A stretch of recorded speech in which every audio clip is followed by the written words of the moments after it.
Telegram और WhatsApp पे आपका मैसेज मिला है, बहुत पैनिक की सिचुएशन है, बहुत कुछ छूट रहा है और कई चीज़ें की हैं लेकिन अब रिवाइज़ नहीं हो पा रहा और बहुत मिक्सचर सा हो गया कि एग्ज़ैक्टली पढ़ें क्या, छोड़ें क्या, समझ में नहीं आ रहा। और ऐसी सिचुएशन में ये फीलिंग आती है कि सब कुछ छोड़ क्यों ना दें। कुछ लोगों ने नेटफ्लिक्स और मूवी देखना शुरू कर दिया है कि अब पढ़ के क्या फ़ायदा, कुछ नहीं होने वाला है, जो होगा सो देखा जाएगा।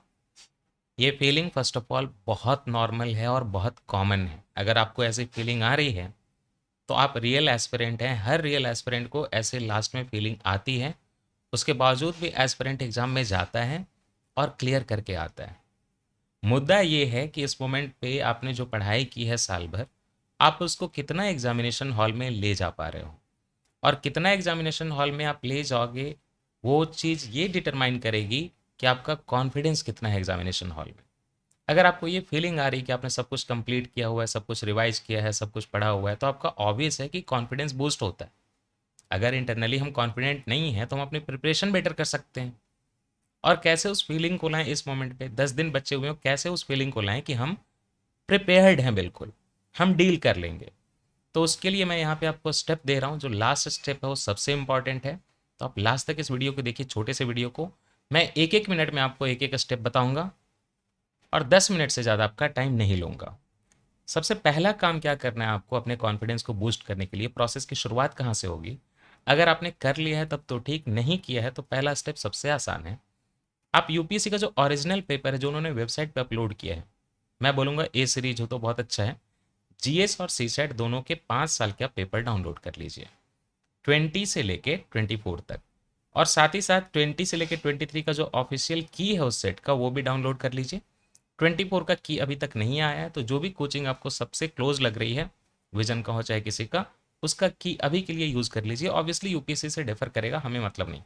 बाकी इनकी सारे की ऑफिशियल की आ चुकी है। तो पहला काम तो आप ये करेंगे, दोनों जीएस और सी सेट के लिए इनका प्रिंट आउट निकाल लीजिए बिल्कुल। नेक्स्ट, अब आप इस पीडीएफ को, जो पेपर आपने मतलब प्रिंट आउट किए हैं, उसको 2024 से बैकवर्ड ले जाके 2020 तक पढ़िए। इसमें जितने भी क्वेश्चन मैपिंग के, प्लेसेज इन न्यूज़ के आए होंगे, इंटरनेशनल वाले, कि कौन से एरिया में कन्फ्लिक्ट चल रहा है, कहाँ पे ड्राइंग लेक है, कहाँ पे कौन सा पीट लैंड है, कहाँ की रिवर सिस्टम ऐसी है, ये माउंटेन कहाँ पे हैं, इस तरह के जो सारे क्वेश्चन आए हैं, चाहे वो रिफ्यूजी कैंप का हो, चाहे वो रिवर का हो, चाहे लेक का हो, चाहे किसी डेजर्ट का हो, चाहे किसी फॉरेस्ट लैंड का हो, कन्फ्लिक्ट एरिया का हो, इस तरह के सारे क्वेश्चन जो हैं आप अलग से मार्क कर लीजिए, नोट डाउन कर लीजिए और आप अपनी कॉपी में उसको लिख लीजिए। डिजिटल है तो बहुत अच्छा, स्क्रीनशॉट डाल के एक डॉक्यूमेंट बना लीजिए। ये सारी चीज़ों से ही mapping and places in news के क्वेश्चन आते हैं। ऑलमोस्ट 15 मार्क्स का आपका क्वेश्चन पेपर यही बनाता रहा है कई सालों से। आपको आईआर का डॉक्यूमेंट अलग से पढ़ने की जरूरत नहीं है। बायलिटरल रिलेशन से क्वेश्चन नहीं आते, इंटरनेशनल ग्रुपिंग के क्वेश्चन आते हैं, इंटरनेशनल प्लेसेज जो न्यूज़ में हैं उनके क्वेश्चन आते हैं। और इंडिया के प्लेसेज इन न्यूज़ इंपॉर्टेंट नहीं होते, ये भी ध्यान रखिएगा। तो हमें पूरा का पूरा आईआर का पीटी 365 नहीं पढ़ना है। और जो उन्होंने वहाँ पे दिया हुआ है रीजन, वो भी बहुत इंपॉर्टेंट नहीं है। भले उन्होंने कन्फ्लिक्ट के रीजन अब डालने शुरू किए, लेकिन वो बहुत अच्छा डॉक्यूमेंट नहीं है। सबसे अच्छा डॉक्यूमेंट बनेगा यूपीएससी का जो क्वेश्चन था इस एरिया में, उसकी मेन बॉडी में जो चीज़ पूछी है, जो रीजन पूछा है या जो चीज़ पूछी है, उसके ऑप्शंस में जो रीजन मेंशन्ड है, जो कि उस टाइम पे आंसर नहीं भी थे, अगले साल वो आंसर बन जाते हैं, अगले साल वो क्वेश्चन बन जाते हैं। साथ ही साथ आप उस एरिया को गूगल करेंगे और गूगल से आप उस एरिया के पास का और उस एरिया में जो फेमस डेजर्ट है, रिवर है, कोई लेक है, ड्राइंग लेक है, वहाँ का कोई फॉरेस्ट है, ब्राज़ील है कि कॉन्गो है, कॉन्गो से बार बार क्वेश्चन आता है। कन्फ्लिक्ट एरिया किन ग्रुप्स के बीच में है, मेन वाले ग्रुप नोट डाउन कर लीजिए। और रिफ्यूजी कैंप, मिला जुला के ये प्रोसेस करने में आपको 3 से 4 घंटे लगेंगे, अगर मैं लिबरल होके लूँ, ज़्यादा बढ़ा के लूँ, जो कि आपको करना चाहिए क्योंकि क्वेश्चंस यहीं से आ रहे हैं, इसी एरिया से।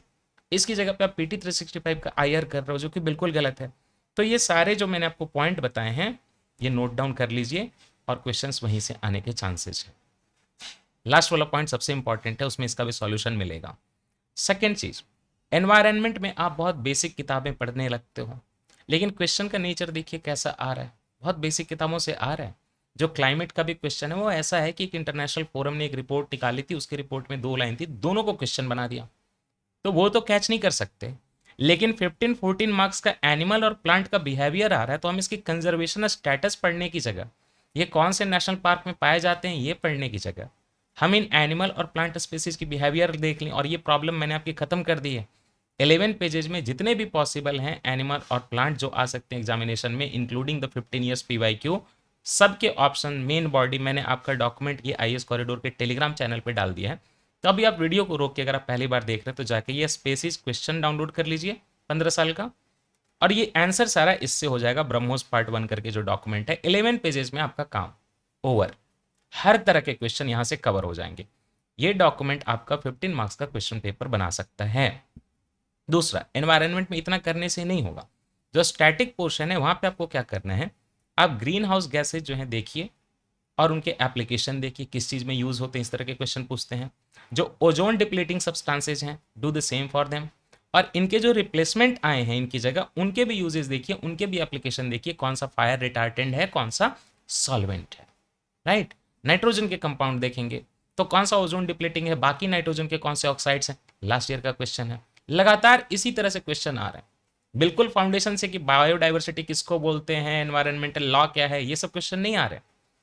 That will make around overall environment के 30 मार्क्स। बट एक पोर्शन अभी भी है इसमें, PT 365 करेंट अफेयर के लिए आपको करना है एनवायरनमेंट में। उसमें जो प्रोटेक्टेड एरिया है वो आप मत पढ़िएगा, छोड़ दीजिएगा। क्यों? क्योंकि वो करेंट अफेयर वाले प्रोटेक्टेड एरिया खाली नहीं पूछ रहे, तो हमें इसकी डिटेलिंग करनी होगी। तो आप गूगल करिए, national park of India Wikipedia पे पेज है, लिस्टेड है, जितने 105 106 हुए सबकी आपको डिस्क्रिप्शन मिल जाएगी। रामसर साइट गूगल करिए, सबकी आपको डिस्क्रिप्शन आपके विकिपीडिया पे मिल जाएगी कि वो ऑक्सबाउ लेक है कि कौन सी रिवर वहाँ पे आती है। ये चीज़ें आप नोटिस करिएगा और इसका नॉलेज आपको PYQ जो मैंने आपको 5 साल का बताया वही देखने से मिलेगा कि एग्जैक्टली पूछा क्या जा रहा है। वहाँ की कोई यूनिक स्पेसिस है, ये अगेन 11 पेजेस का डॉक्यूमेंट आपका एड्रेस कर देगा, तो आप वहाँ से भी पढ़ सकते हैं इसको। देन यहीं पे मैं कहूँगा कि आप यूनेस्को वर्ल्ड हेरिटेज साइट्स भी पढ़ लीजिए, क्योंकि इसमें कई कुछ साइट्स जो है नेचुरल हैं, तो साथ साथ खत्म कर लीजिए। आर्ट एंड कल्चर का पोर्शन भी ये भी आ रहा है लगातार, उसमें जो लेटेस्ट एडिशन हुए हैं वो देखिए। खैर, बायोस्फीयर रिजर्व देखेंगे आप, नेशनल पार्क, बायोस्फीयर रिजर्व और साथ में टाइगर रिजर्व भी देखेंगे इंडिया के। एलिफेंट रिजर्व पढ़ने की कोई जरूरत नहीं है। बायोस्फीयर रिजर्व में आप फोकस करिए कि किस बायोस्फीयर रिजर्व में वेस्टर्न घाट ईस्टर्न घाट मीट करते हैं, कहाँ पे मीट करते हैं, कोई टाइगर रिजर्व है क्या, ऐसा कौन से स्टेट में फैला हुआ बायोस्फीयर रिजर्व। बहुत बायोस्फीयर रिजर्व है ही नहीं। इसकी मैपिंग भी मैंने टेलीग्राम चैनल पर शेयर कर दी है, तो वहां से भी आप देख सकते हैं। Now come to science and technology, जो 25 से 30 मार्क्स आपको देगा। और कितना भी पढ़ के जाएंगे, कुछ क्वेश्चन आपको बेस्ड जो आपका पहले का नॉलेज है उसी पे सॉल्व करना पड़ेगा, और कुछ क्वेश्चन में आपको इंटेलिजेंट गेसिंग करनी पड़ेगी अपने नॉलेज के बेसिस पे। अगर आपसे पंप्ड स्टोरेज पूछ रहा है तो आपको मान के चलना पड़ेगा कि कुछ स्टोर करने की बात कर रहा है, पंपिंग की बात कर रहा है, तो एनर्जी की बात कर रहा है, ऐसे ही सॉल्व करना है। Not all question will be asked from your document. बाकी 30 आवर्स का वीडियो अगर आपने IAS कॉरिडोर का देख लिया है, इससे ज़्यादा कॉम्प्रिहेंसिव कहीं भी यूट्यूब पे कुछ भी नहीं है। ये पूरे 8 साल का नॉलेज है, इसके बाहर क्वेश्चन आने के चांसेस भी कम है। और अगर आपने नहीं देखा है तो बायोटेक, स्पेस टेक और डिफेंस, मैं डिस्क्रिप्शन में लिंक डाल दूंगा। बायोटेक, स्पेस टेक और डिफेंस यहाँ से कर लीजिए, साथ में IT एंड कंप्यूटर। डिफेंस आजकल पॉपुलर है तो इसको ध्यान रखिएगा, सब कवर किया हुआ है। ये सारे एरिया बिल्कुल स्टैटिक के साथ कवर्ड है। Done with this science and tech. Now come to polity. Polity में जब आपको कॉन्स्टिट्यूशनल नॉन कॉन्स्टिट्यूशनल बॉडी जाके नहीं पढ़नी, आप इतना परेशान क्यों हो रहे हो। पहला चैप्टर आप पढ़ेंगे history of the constitution, evolution of the constitution. इसका डॉक्यूमेंट अगेन मैंने आपके टेलीग्राम चैनल पे डाल दिया, टेबल बना के, मोस्ट परफेक्ट टेबल। आप उसको जाके पढ़िए, क्वेश्चन उसके बाहर नहीं आएगा। प्रियम्बल से आप पढ़ना शुरू करेंगे फंडामेंटल ड्यूटी तक, ये मोस्ट इंपॉर्टेंट पोर्शन है। साथ ही साथ अमेंडमेंट और बेसिक स्ट्रक्चर भी पढ़ेंगे। अमेंडमेंट का आर्टिकल 368 ध्यान से पढ़ेंगे, और बेसिक स्ट्रक्चर डिफाइंड है कि नहीं डिफाइंड है, बस इतना देख के चले जाएं, आपका काम हो जाएगा। प्रेसिडेंशियल इलेक्शन ध्यान से पढ़िएगा, इसको अच्छे से कर लीजिएगा, बराबर क्वेश्चन आते हैं। उसके बाद आप जंप करिए, प्राइम मिनिस्टर चीफ मिनिस्टर करने की कोई जरूरत नहीं है। प्रेसिडेंट के कुछ और प्रोविजन देख लेंगे तो मान के चलिएगा गवर्नर में वो डुप्लीकेट हो जाएगा, तो गवर्नर पढ़ने की भी जरूरत नहीं है। आप सीधे पार्लियामेंट चैप्टर को करिए और इसको ढंग से करिए, अच्छे से करिए। कमिटीज में आप एथिक्स कमेटी, प्रिविलेज कमेटी, और उसके अलावा जो आपकी फाइनेंशियल कमेटी है, public account committee, estimate committee, committee on public undertaking, और साथ में डिपार्टमेंटल स्टैंडिंग कमेटी, बस इतना करके जाइए एंड यू आर डन। सारी कमेटी नहीं रटनी। 5th एंड 6th शेड्यूल मैंने 20 मिनट्स में कराया हुआ है, इंक्लूडिंग द लैंग्वेज वाला 8th शेड्यूल जिससे लास्ट ईयर क्वेश्चन आया था, यूट्यूब पे आपको मिल जाएगा, ये कर लीजिएगा। 20 मिनट्स में आपका चैप्टर कंप्लीट। ये सारे के लेक्चर आपको हमारे IAS कॉरिडोर के चैनल पे मिल जाएंगे, और यहाँ से करना इसलिए अच्छा है क्योंकि साथ में बेयर एक्ट होता है और आजकल ये क्वेश्चन पूछ रहे हैं कि किस पार्ट में कौन सा प्रोविजन मेंशन। ये सारी चीज़ें आप बेयर एक्ट से ही अच्छे से सॉल्व कर पाओगे। फ्रीली दिया हुआ ये क्लासेस 25 मार्क्स के आसपास आपका पॉलिटी का हिसाब किताब हो गया। ये पूरा प्रोसेस करने में अभी तक मैं अगर चलूँ स्टेप करने में तो इसमें मेरा कितना जाएगा, ये सारा कुछ करने में, ये सारा कुछ करने में मेरा हाफ डे से ऊपर नहीं जाना चाहिए। साइंस एंड टेक्नोलॉजी में मान के चल रहा हूँ कि हो सकता है अगर मैं 30 आवर्स का वीडियो करने जाऊँ तो पूरा दिन लगेगा। दिस विल टेक 2 डेज मान लो मिला जुला के। पॉलिटी वाला ये करने में हाफ डे से ज़्यादा नहीं लगेगा और ज्योग्राफी जो उसके बाद बचेगी उसमें भी हाफ डे से ज़्यादा नहीं लगेगा, क्योंकि ज्योग्राफी में एनसीईआरटी जो इंडियन ज्योग्राफी है और एनसीईआरटी जो वर्ल्ड की फिजिकल ज्योग्राफी है, बस यही करना है। ह्यूमन और इकोनॉमिक ज्योग्राफी आप स्किप कर दीजिए। साथ में एनसीईआरटी इंडियन ज्योग्राफी में भी अब क्लाइमेट और ड्रेनेज सिस्टम पे फोकस करेंगे, सबसे ज़्यादा इसके क्वेश्चन आते हैं। और एक गूगल करिएगा critical and rare earth mineral map, दुनिया भर की जो क्रिटिकल और रेयर अर्थ मेटल हैं, जो मिनरल हैं, सबसे ज़्यादा किस कंट्री में है, इस तरह की इन्फॉर्मेशन ले लीजिए। गोल्ड कहाँ है, डायमंड कहाँ है, पेट्रोलियम सबसे ज़्यादा कहाँ है, गैसेस कहाँ सबसे ज़्यादा, इस तरह की जो स्ट्राइकिंग फीचर होते हैं ये गूगल करके आप पता कर लीजिए, एक एक लाइन में लिख लीजिए, डायरेक्टली क्वेश्चन आ रहे हैं। 25 से 30 मार्क्स का ज्योग्राफी आ रहा है इसी पोर्शन से, you will be able to do it very nicely.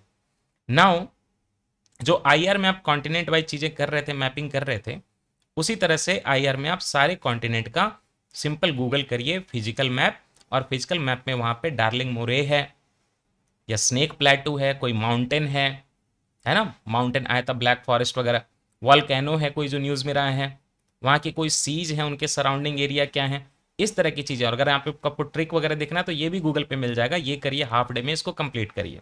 Now come to economy. Economy में इकोनॉमिक सर्वे बजट करके जाइए, लेकिन फैक्ट और ट्रेंड देखिए, बहुत डिटेल्ड मेंस वाले वीडियो मत देखिए, यूट्यूब पे 2 घंटे में इसको कंप्लीट करिए। इकॉनमी में जो आपका कोई भी बेसिक सोर्स होगा उसको एक बार रिवाइज कर लीजिए जल्दी से, 5-6 घंटे में से ज़्यादा मत दीजिए। और उसके बाद पीटी 365 पे फोकस करिए, क्योंकि करंट अफेयर इकॉनमी में सबसे इंपॉर्टेंट है। 25 से 30 मार्क्स ये हो जाएगा आपका। उसके बाद आर्ट एंड कल्चर में आइए, कुछ नहीं पढ़ा है तो एनसीईआरटी फाइन आर्ट के यूट्यूब पे कोई वीडियो देख लीजिए, फोकस करिएगा वहाँ पे आर्किटेक्चर में और पेंटिंग में। बुद्धिज्म जैनिज्म अलग से पढ़ना पड़ेगा, कहीं से मटेरियल मिलता है या फिर नितिन सिंगारी यहाँ से पढ़ लें। उसके बाद फोक म्यूजिक और डांस इंडिया का, फेस्टिवल इंडिया के, मार्शल आर्ट इंडिया के, this does not take much time, half of day का ये काम है। 10 मार्क्स के आसपास ये आर्ट एंड कल्चर का पोर्शन करेगा। आर्ट एंड कल्चर का करंट अफेयर पढ़ने की कोई जरूरत नहीं है, क्योंकि स्टैटिक पोर्शन ही करंट अफेयर में हाईलाइट होता है, तो अलग से पढ़ना नहीं है। मेडिवल एंशियंट अगर आपने नहीं पढ़ा है तो आप चाहें तो स्किप कर सकते हैं, क्योंकि कुछ क्वेश्चन ऐसे आएंगे जो आप नहीं सॉल्व कर सकते, सीधी सी बात है। एग्जामिनेशन हॉल में आपको रिस्क लेना पड़ेगा। और अगर पढ़ा है तो उसको रिवाइज करिए, और अगर टाइम है पहले नहीं पढ़ा है तो मेडिवल एंशिएंट मॉडर्न तीनों ओल्ड एनसीईआरटी पे यूट्यूब पे किसी ने वीडियो बनाया होगा, ज़्यादा से ज़्यादा 15 घंटे देके इसको खत्म करिए, निपटाइए। मॉडर्न हिस्ट्री का जो भी क्वेश्चन आ रहा है वो ओल्ड एनसीईआरटी से ही आ रहा है, तो इस बार अगर ज़्यादा भी आ जाए तो भी आप ओवरऑल इस सेक्शन में 20 मार्क्स स्कोर कर पाओगे अगर आपने ढंग से किया। ये 8 स्टेप में आपका काम खत्म हो गया। Now you will B so confident, क्योंकि आपने सारा कुछ एक्चुअली में प्रिपेयर किया और यही सब सारी चीजें एग्जामिनेशन में आ रही हैं। आपने क्या बुक पढ़ा नहीं पढ़ा उससे यूपीएससी को मतलब नहीं है, बात बस इतनी है कि एग्जैक्टली एग्जाम में क्या आ रहा है, और ये करके आप एग्जामिनेशन की प्रॉब्लम पूरी अपनी सॉल्व कर रहे हो। इस बीच में आप सारे पीवाईक्यू देख रहे हो, जहां जहां एलिमिनेशन आपका बन रहा है उसको लगाइए। मान के चलिए कि क्वेश्चन आपको नहीं आता, उसको खुद से सॉल्व करने की कोशिश करिए कि मैं ब्लैंक हूं बिल्कुल, अब मेरे सामने पेपर आ गया तो क्या मैं करूंगा। इस दौरान आप सीसेट का जो 5 साल का पेपर निकाल रहे हैं तो 2023 का मैथ्स रीजनिंग इग्नोर कर दीजिएगा, वैसा पेपर दोबारा नहीं आएगा, चिंता मत करिए आप। लेकिन डेली 15 आरसी और 15 मैथ्स एंड रीजनिंग के क्वेश्चन, टोटल डेली 30 आप करते जाइए। 2 दिन 3 दिन भी करेंगे तो एक पेपर ऑलमोस्ट कंप्लीट हो जाएगा, तो 2-3 पेपर आप कर लेंगे, इतना करते जाइए ताकि आप फ्लो में रहें। आरसी सामने आए तो ये ना लगे कि बहुत दिन बाद मुझे लंबा पैराग्राफ पढ़ना पड़ रहा है। इस दौरान government scheme, polity current affair, art and culture current affair अगर नहीं किया तो इसको छोड़ दीजिए, लिस्ट इंपॉर्टेंट है। ये कितना भी गवर्नमेंट स्कीम करेंगे हो सकता है आपने जो पढ़ा हो वो नहीं आएगा। पॉलिटी करंट अफेयर से कुछ खास मतलब नहीं है, क्वेश्चन ज्यादा से ज्यादा। Art and culture current affair की जहां तक बात है तो ये सारा स्टैटिक में ही कवर हो जाता है। Okay, the last 10th is the most important thing. मैंने ऐसे तो आपको आर्ट एंड कल्चर चाहे हिस्ट्री हो, सारा 10 ईयर्स का पीवाईक्यू का हमने यूट्यूब पे डिस्कस कर दिया है, ऑन गोइंग है, और टेलीग्राम चैनल पे इसका पीडीएफ भी पड़ा हुआ है। तो यहां से आपका अगर आपने पोर्शन ये नहीं भी करने की सोच रहे कोई पोर्शन, तो ये कर लीजिएगा, इससे आपके मार्क्स आ जाएंगे। ड्रेनेज सिस्टम का मैं वीडियो लेकर आऊंगा, national park, wild life sanctuary, Ramsar, biosphere reserve, tiger reserve, UNESCO, इनके मैं छोटे छोटे वीडियो लेकर आऊंगा जिससे आपका ये पूरा जो है एनवायरनमेंट का खत्म हो जाएगा, क्योंकि 11 ईयर्स वाला डॉक्यूमेंट तो मैंने और वीडियो तो मैंने ऑलरेडी दे दिया आपको। ओके, कॉन्टिनेंट मैपिंग में मैं वीडियो लेकर आऊंगा, जो भी स्ट्राइकिंग फीचर है, कन्फ्लिक्ट वाले एरिया हैं, तो ये वीडियो के फॉर्मेट में, ये वाला वीडियो के फॉर्मेट में, ड्रेनेज सिस्टम वीडियो के फॉर्मेट में। This will address a huge huge portion of the prelims for confidence. बाकी आप अपने साइड से करते रहिए। और एक अलग सी चीज जो कभी नहीं हुई है, I am coming with speaking video. What is that? I will be solving 2024 से लेके पीछे का पेपर 20 तक मैं ट्राई करूंगा, एटलीस्ट 3 ईयर्स वो मैं मान के चलता हूं, हो सके तो 5 साल करूंगा। एंड कैमरा मैं सीधे सीधे प्रिंटेड पेपर पे रखूंगा, बगल में मेरे OMR होगा। ये उन लोगों के लिए खास करके हेल्पफुल है जो पहली दफा अटेम्प्ट देने जा रहे हैं, फर्स्ट अटेम्प्ट, और उनको नहीं पता है बिल्कुल कि पेपर कैसे अटेम्प्ट करना है। तो मैंने 125 प्लस स्कोर किया हुआ, इंडियन फॉरेस्ट्री सर्विसेज के भी मेंस लिखे हुए हैं, मल्टीपल टाइम उसका कट ऑफ क्रॉस किया हुआ है, 4 यूपीसी के मेरे मेंस हैं, इंटरव्यू है, बीपीएससी की रैंक भी 208 है, यूपीपीसीएसबी में मैंने एक ही बार में इंटरव्यू दिया हो, तो मेरे को प्रीलिम्स में कोई दिक्कत नहीं आती। So what I think in that time in the mind, I will be speaking it. जैसे मैं एक क्वेश्चन देखता हूं, उसको मैं मन में रीड करने की जगह आपके सामने रीड करूंगा, फिर मैं कैसे गोला लगा रहा हूं, क्या छोड़ रहा हूं, क्या उस क्वेश्चन को मैं स्किप कर रहा हूं, मुझे नहीं आता है तो क्या मैं उसको जबरदस्ती अटेम्प्ट कर रहा हूं, ओवरऑल मैं कितना अटेम्प्ट कर रहा हूं, 90 प्लस की, 95 प्लस की, 100 या 70 स्कोर कर या अटेम्प्ट कर रहा हूं, दिमाग में मेरे क्या आ रहा है एग्जैक्टली कि मैं कैसे एलिमिनेट कर रहा हूं, इसका मैं स्पीकिंग वीडियो लेकर आऊंगा। तो उस टाइम पे आप भी सॉल्व करना, मैं थोड़ा धीरे सॉल्व करूंगा, और मैं साथ में गोला वोला भी भरूंगा कि एग्जैक्टली एग्जामिनेशन हॉल में एस्पिरेंट जो क्लियर करते हैं वो एग्जैक्टली वो क्या सोचते हैं। तो इससे आपकी इतनी हेल्प होगी कि वही प्रोसेस को आप जाके रिप्लिकेट कर दो एग्जाम में, you will be able to clear. And just let me know in the comment section if you want it, if you want the speaking video let me know, or if you want the other part let me know, so that I also get motivated and make these videos soon, very soon। और Telegram channel हमारा IAS corridor वो बिल्कुल join कर लीजिएगा, ऐसे videos आते रहेंगे, prelims तक आपकी काफ़ी हेल्प हो जाएगी। तो आप चैनल को सब्सक्राइब कर लीजिए, टेलीग्राम पे नोटिफिकेशन ऑन कर लीजिए। Thank you. और डरना नहीं है बिल्कुल, यही करके जाना है। कॉन्फिडेंस अगर पूरा है तो आप समझ लीजिए कि एग्जामिनेशन क्लियर हो रहा है। और 10 साल भी पढ़ लें, अंडर कॉन्फिडेंट हैं तो वहां पे दिक्कत आएगी। बिल्कुल पैनिक नहीं करना है, चीजें इतनी मुश्किल है ही नहीं। जो मैंने बताया बस वही करके जाइए, 8 स्टेप का काम है, and you are done with this.